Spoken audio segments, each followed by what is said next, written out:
ఇద్దరు వ్యక్తులు ఒకటవుతున్నప్పుడు అది ఆనందాన్ని పంచుకోవడం అవ్వాలి, అంతేగాని ఒకరి నుండి ఒకరు ఆనందాన్ని పిండుకోవడం అవ్వకూడదు. అలా పిండాలని చూస్తే మీరు గమనించినా గమనించకపోయినా మీ మైండ్ ఒక సంతలా అవుతుంది.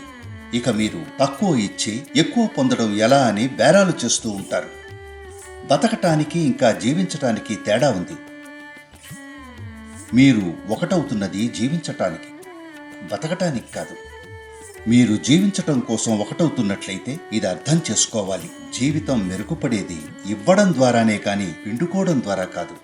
మీలో ఈ ఎరుక ఉంటే, ఇది అవతలి వ్యక్తి జీవితాన్ని వీలైనంత అందంగా అద్భుతంగా చేయడం గురించన్న ఎరుక ఉంటే, అప్పుడు సెల్ఫ్ హెల్ప్ పుస్తకాలు, రిలేషన్షిప్ మేనేజ్మెంట్ పుస్తకాల వెంట పడాల్సిన అవసరం ఉండదు.